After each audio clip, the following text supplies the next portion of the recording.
Hey guys, so for this video I'm going to be doing a movie review of the movie Thanksgiving, and a little late, but I don't care, being honest. It just, I had some thoughts on this movie, so I thought I'd go ahead and make a review of it. So, I think I saw this trailer in theaters not long before it was actually in theaters. And I saw it was a Thanksgiving horror movie, so I was immediately gonna watch it no matter what. So ultimately, I thought it was enjoyable enough the first time through. I'll actually just get into the plot, and then I'll kind of explain what my thoughts on it are at the end. So this movie takes place in Plymouth, Massachusetts, and of course it's Thanksgiving.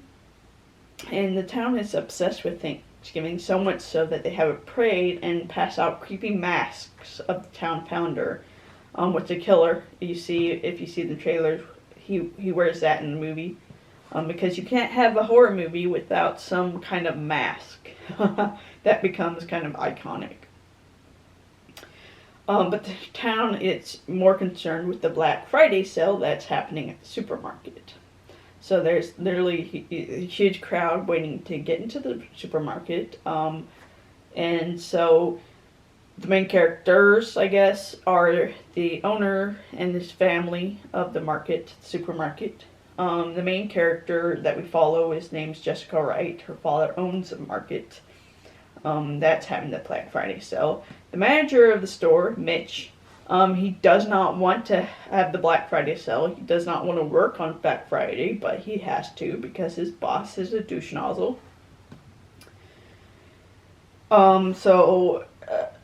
Jessica sneaks her shitty friends into the store, even though she's not supposed to. One of the idiots taunts one of the other idiots out in the crowd, and ultimately causes a mob. And the mob breaks down the door. The idiot who caused the mob is too busy recording everything and uploading it to the internet to actually help people who might be dying. The only one of the group who actually seems to try to help at all was Jessica's boyfriend at the time, and he gets his arm snapped like a twig. And he ultimately ends up leaving town because of it, because he was at one time a great baseball player, had so much promise, and the injury ultimately smashed his hopes. Come on.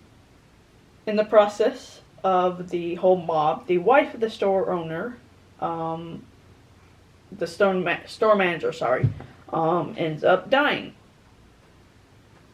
Which was a strike against the movie because it was played by Jenna Garson, and I absolutely adore her. And so seeing her killed off like almost right away was disappointing. So after that, we skip to 1 year later. The greedy asshole decides to have yet another Black Friday sale, despite what happened and despite protest of him having the sale again. Jessica and her friends are being harassed on social media. Someone keeps tagging them in posts with, Thanksgiving dinner table, and a waitress that was involved in the stampede is brutally killed, so the police think that the killer is targeting people who are involved in the riot because the idiot decided to upload the video to the internet so that you can see everyone most of the people involved in the mob. More people end up dying, essentially. The killer goes around killing people. One of my favorite scenes, one of the people was a security guard who ended up running that night instead of staying and trying to, stop this. He's getting ready to flee, but he can't find his keys, and of course, the killer's in there. But he has a cat, and the cat's like sitting on like the counter, and we're like looking at the cat. He's just you know, you can just see him through the doorway sitting on the counter, and you're terrified that the killer is going to kill the cat, because I am such, like, low hopes when it comes to animals in horror movies. But instead, the killer simply beheads, I think, the dude. And then we get the scene where, you know, he's getting ready to leave, and the cat's, like, just sitting by his food bowl. And I was like, oh God, please let him just feed the cat. And the next scene, you see him, he's feeding the cat. And then he gives him a little scratch on the head, then takes the guy's head and just leaves. That automatically made me love the killer more. Just the fact that he, you know, he doesn't actually kill the animal. He's concerned about the animal's well-being. I just thought it was kind of funny. And of course the cat didn't give a shit about the owner dying. It just wanted some food, which pretty much, you know, goes along with the cat stereotype. Anyways, they end up trying to lure the killer out of by having them, like, some of the, I guess, police officers and was it Jessica and her friends, you know, be kind of undercover in the parade. That doesn't really go well, because the killer comes and beheads the turkey mascot, and you know, the family ends up ultimately getting abducted. We see the stepmom. She escapes somewhat, but ultimately gets caught, and the killer literally serves a stepmom up on a silver platter like a Thanksgiving turkey. And yeah, that was intense. Of course, he also live streams the entire thing, kind of parallel back to the idiot who live stream what happened during the Black Friday sale. Jessica ends up escaping. She ends up finding the sheriff knocked out on the road. She sees Bobby, her boyfriend, her ex-boyfriend, I guess, in a mask, and makes her think that he is the killer. And so she ends up calling the sheriff for help, only to learn that the sheriff is the killer. Of course. So we start getting a monologue from the sheriff as to why he did all this. So it turns out that the sheriff was having an affair with the wife of the manager, and he was going to leave with her and their unborn child, before she was ultimately killed, and it goes insane, which I can't blame him for. It's Jenna Gerson, so I don't blame him for going insane when she's killed off. But yeah, turns out that Jessica has been live streaming the entire confession because she got a hold of the phone that it was like an evidence bag. Long story short, they get the big like chase scene and then explosion, and the sheriff may or may not have died in the explosion because they couldn't find the body. So yeah, that was essentially the end. So my thoughts on the movie. I thought it was darkly funny. I think, you know, I think it knew it was supposed to be a dark comedy.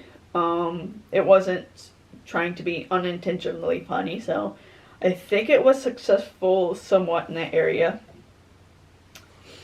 I didn't care about the characters, to be honest. They were very, like, bland, I guess. Not that deep.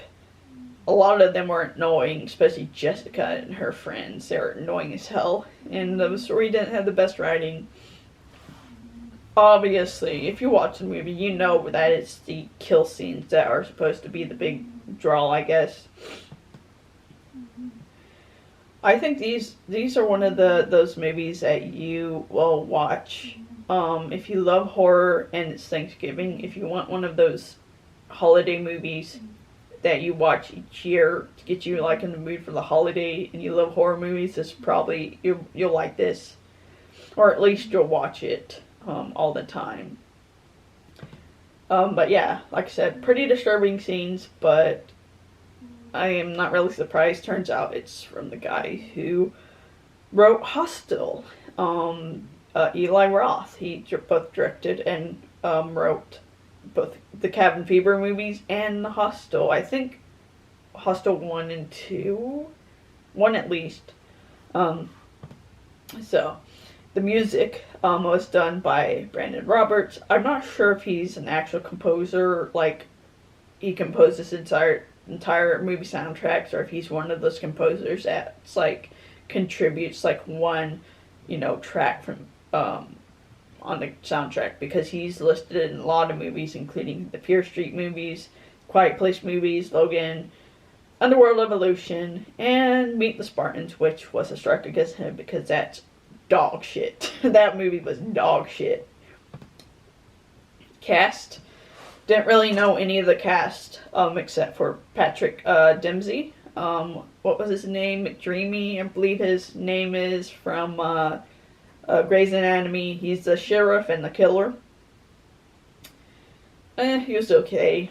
I mean, I was never a Patrick Dempsey fan or anything, but he was decent.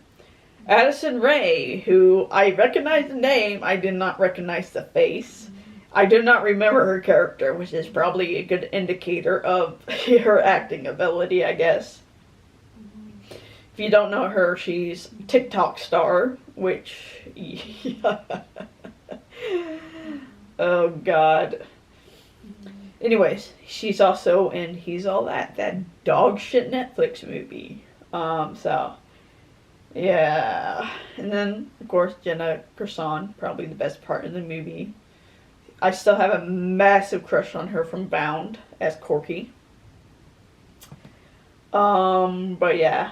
Other than that, I don't remember much of the other characters. So the reception, Owen Glibberman of Variety wrote, Thanksgiving follows the rules of the slasher genre, but it got a more charged and entertainingly hyperbolic atmosphere than these movies used to have. He kind of reminded me of like one of those like 80s or 90s like holiday horror movies. Just kind of tonally. Frank Sheck ended his positive review saying, there are times you can feel Thanksgiving strained too mightily for a cult status. It's not likely to achieve, but it seems a safe bet the film will be trotted out like a turkey on cable channels and streaming services for many Thanksgiving to come. And yeah, I agree with that. If you're smart, you would go and try to make movies, holiday movies, that people will watch each year to get them in the mood for the holidays. So if you want to try to target the horror fans, it'd be a great way to ensure you'll get money is to create a holiday horror movie, so that each year, if you love horror movies, you'll watch that movie because it's, a holiday movie. So, obviously, I'm assuming Eli Roth knew that. And then the San Francisco Chronicles, G.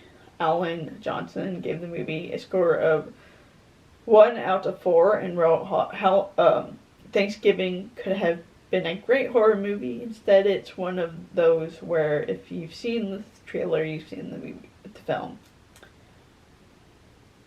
I do think it would probably be a cult classic, even though it's not that good when it comes to the writing. It's darkly humorous, which I feel like those kind of movies do well. But also, just if you're a horror fan, you're probably going to be doing, watching the movie for like the kill scenes, and this definitely has some memorable kill scenes. I'll just say that. So, But other than that, yeah, that was my review of Thanksgiving. Probably one of those movies. I don't think I'll buy it, but if they have it at the library, or on streaming services, I'll probably around Thanksgiving just throw it in to get me into the Thanksgiving mood. Because, you know, what doesn't get you into the mood? Like a woman being, you know, dressed up like a turkey. But yeah. So that was my review of Thanksgiving. So if you did like this video, give a like, subscribe to get notifications for all the videos I'll be doing. You guys have a nice night, stay safe, and let me talk to you.